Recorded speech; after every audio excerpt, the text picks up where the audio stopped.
आप रोज ऑफिस जाते हो और आप जाते ही इसको ओवर प्रेशर लेते हो, बॉस की डांट सुनते हो या फिर ओवर टाइम करते हो, बहुत ज़्यादा वर्कलोड होता है आप पे और एक तरह का आपको पनिशमेंट लगती है ऑफिस जाना। अगर ये सारी चीज़ें आपके साथ डेली बेसिस पे हो रही है देन कॉन्ग्रेचुलेशंस, आप एक टॉक्सिक वर्क कल्चर का पार्ट हो और ये कल्चर आपको डुबा के मानेगा। मैं अपने पर्सनल एक्सपीरियंस से बताने आया हूँ आज कि क्या क्या चीज़ें ये सब होती हैं और किस चीज़ों से इन चीज़ों से राहत पा सकते हैं आप कई सारे स्टेप्स लेके। और कई सारे मैं अपने पर्सनल चीज़ें बताने जा रहा हूँ जो कि मेरे साथ हुई और किस चीज़ों से मैं बहुत ज़्यादा परेशान हुआ, किस चीज़ों ने मेरे को बहुत ज़्यादा एग्जॉस्ट कर दिया और ये सारी चीज़ों से छुटकारा पाने में मेरे को बहुत मजबूर कर दिया। पॉइंट नंबर 1 में हम ये जानने की कोशिश करेंगे कि टॉक्सिक वर्क कल्चर होता क्या है। एक्चुअल में ये ऐसा होता है कि आपको बिठाता है डेली ऑफिस में और आपको एक स्लो पॉइजन की तरह बिल्कुल मिलता जाता है। इससे आपका कॉन्फिडेंस डाउन होता है, आपकी ग्रोथ खत्म हो जाती है और आप इस तरह की रैट रेस में फंस जाते हो जिससे कि आपकी कोई ग्रोथ नहीं होती। इवन आप जो भी आप 20 25 50 हजार के महीने पे सैलरी पे हो, डिफरेंट तरह के लोग होंगे इस वीडियोस में जो देख रहे होंगे, तो वो धीरे धीरे वो स्लो पॉइजन आपको मारता जाता है और आपकी रियल ग्रोथ जो होती है ना लाइफ में वो बिल्कुल मर जाती है। आपकी एक्सपेक्टेशंस लाइफ से बहुत ज़्यादा कम हो जाती हैं। आपको जो थोड़ी-थोड़ी महँगी चीज़ भी होती है ना, वो आपको इतनी ज़्यादा महँगी लगने लग जाती है कि आप सोचते हो कि यार ये इतनी ज़्यादा महँगी है, मैं क्यों खरीदूँ इसे? ये बहुत ज़्यादा एक्सपेंसिव है, जबकि वो रियल लाइफ में होती नहीं है।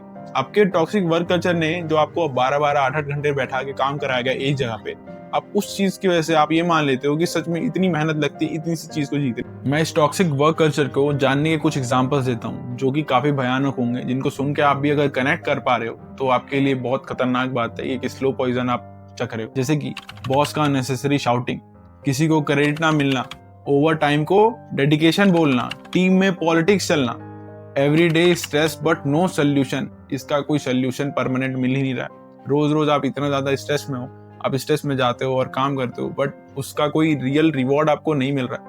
आपकी रियल लाइफ जो वैल्यू है वो आपकी मरती जा रही है। ये जितनी भी सारी चीजें हैं ये सारी चीजें मिलके ना एक टॉक्सिक इकोसिस्टम को बिल्ड करती हैं जिसमें कि इंसान को एक मशीन बना दिया जाता है और काम कराया जाता है जब तक कि वो उसकी पूरी जान ना निकाल ली जाए और वो भी कम से कम प्राइस में। तो ये क्या करते हैं मेन बॉस लोग, ये ओवर वर्क को कह देते हैं डेडिकेशन है। हम तो 11-12 घंटे काम करते थे अपने टाइम पे, आप 8 घंटे कर रहे हो, 7 घंटे कर रहे हो या फिर 10 घंटे कर रहे हो, हम तो 14-14 घंटे काम करते थे। इवन कई सारे लोग होते हैं उनके भी कई सारे ट्वीट्स आते हैं, कई सारी वीडियोज आती हैं कि मैं अपने टाइम पे भाई इतने घंटे काम करने चाहिए या फिर इस तरह से काम करना चाहिए। ये एक्चुअल में कंपटीशन नहीं है, ये आपके लिए एक तरह का जाल है कि बस बिछाओ और बंदा आगे गिर जाए। उससे पर आपका क्या प्रॉफिट होगा? आपकी सैलरी में कुछ बड़ा इंक्रीज हो जाएगा? आपकी पर्सनल लाइफ, एक जो ह्यूमन लाइफ होती है वही पूरी तरीके से मर जाएगी। हो सकता है किसी को टॉक्सिक वर्क कल्चर बहुत ज्यादा पसंद हो, पर वो भाई अगर कोई इंसान अपने लिए काम कर रहा है वो बेस्ट है उसके लिए। या तो वो काम कर रहा है उसको एक्स्ट्रा पे करे। जो ओवर वर्क करा रहे हैं भाई, देखो 8 घंटे की ड्यूटी है किसी की भी, अगर वो 12 घंटे 15 घंटे करा रहे हैं, ऑब्वियसली बात है हो सकता है किसी को बहुत जल्दी आगे बढ़ने की हो, पर वो 12-15 घंटे जो करा रहे हैं पर उसके एक्स्ट्रा पैसे तो मिलने चाहिए उस एम्प्लॉय को। अगर 8 घंटे की ड्यूटी, अगर 12 घंटे उसने काम कर दिया तो 50% तो उसने एक्स्ट्रा काम कर दिया, तो 50% उसकी सैलरी इंक्रीज भी तो होनी चाहिए। एक तो आप जहां भी जाओगे एक एटीट्यूड सबके वहां होता है, बॉस ऑलवेज राइट एटीट्यूड। मतलब भाई वो चाहे कुछ भी बोले, मैनेजर आपको कुछ भी बोले, वो हमेशा सही है। जब तक आप हाँ में हाँ मिला रहे हो ना, तब तक कई बार आपको हो सकता है कि एक शॉर्ट टर्म के लिए ग्रोथ भी देखने को मिल जाए, आपको हो सकता है लोग अच्छे से बात करते हुए मिल जाए, पर आप जब तक हाँ में हाँ मिला रहे हो तब तक ही सब कुछ सही रहेगा। जैसे ही आपने हाँ में हाँ मिलाना बंद करा वैसे ही आपके लिए प्रॉब्लम खड़ी होने लग जाएगी। नेक्स्ट चीज आती है माइक्रो मैनेजमेंट। अगर माइक्रो मैनेजमेंट में आपको हर एक चीज पे ध्यान दिया जाता है, आपने कितने टाइम में क्या करा, कितना टाइम लगा, अगर आपको टाइम मिल लगा तो इतना टाइम क्यों लग गया, आप क्या कर रहे थे इतनी देर, आपने लंच कितनी देर में कंप्लीट करा अपना, और जल्दी से जल्दी आप कितनी देर में काम पर आए।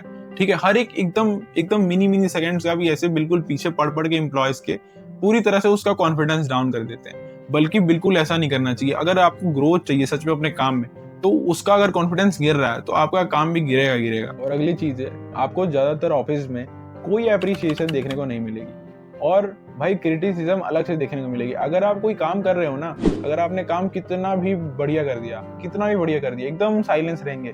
चाहे आपने काम एब्सोल्यूट कर दिया, हो सकता है कोई और काम वो चीज को ना कर पाए, पर आपने कर दिया तो भी एकदम साइलेंस रहेंगे।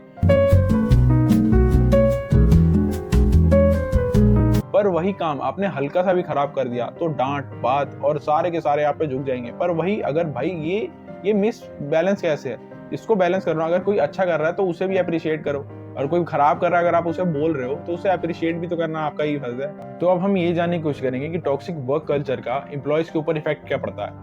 अगर आप ये सोच रहे हो ये सब कुछ नॉर्मल है, तो मैं ऐसा बताऊंगा बिल्कुल भी ये नॉर्मल नहीं है, और ये एक तरह से लॉन्ग टर्म में बिल्कुल आपको बहुत ज्यादा नुकसान करेगा। तो मैं ये बताना चाहूंगा कि इसके कई सारे फैक्टर हैं जो आपकी जिंदगी में लॉन्ग टर्म में काफी ज्यादा नुकसान पहुंचाएंगे आपको। तो वो है स्ट्रेस एंड बर्डन। भाई स्ट्रेस तो मैं क्या ही कहूँ, उसके दिमाग पे इतना ज्यादा स्ट्रेस पड़ जाएगा कि वो मेरे को नहीं लगता कि वो ज्यादातर कामों के पीछे रह पाएगा। लो कॉन्फिडेंस, आपका टैलेंट ही मर जाता है पूरी तरीके से, अपने पोटेंशियल से बहुत दूर पीछे चले जाते हो आप। करियर ग्रोथ स्टक हो जाता है पूरी तरीके से। एक जॉब आपको पैसे बिल्कुल देती है, वो बिल्कुल आपके हो सकता है कुछ खर्चे निकाल दे, आपका खाना पीना कपड़े लत्ते के खर्चे निकाल दे, पर वो आपकी मेंटल हेल्थ जो खराब करती है ना, तो आप ओवरऑल बहुत ज्यादा लॉस में होते हो। आपका प्रॉफिट सिर्फ और सिर्फ यही होता है कि 2 दाने आपके पेट में चले जाते हैं, हो सकता है आप मोबाइल का रिचार्ज करा लो या फिर आप अच्छे कपड़े पहन लो, पर एट द एंड जो आप अपनी मेंटल हेल्थ की ऐसी तैसी करते हो, वो पूरी तरीके से आपके लिए एकदम वर्स्ट सिनेरियो होता है। अगर आप ये जानना चाहते हो कि हम इस टॉक्सिक वर्क कल्चर से कैसे बचें, कैसे अपने आप को थोड़ा पीछे करें, या फिर किस तरह से हमारे इसके क्या क्या सॉल्यूशन हो सकते हैं, अगर आप चाहते हो कि पूरी तरह से डिटेल वीडियो अगर इस पे आए, तो बिल्कुल आप इस वीडियो को प्यार दें और हम नेक्स्ट पार्ट उसका वही बनाएंगे।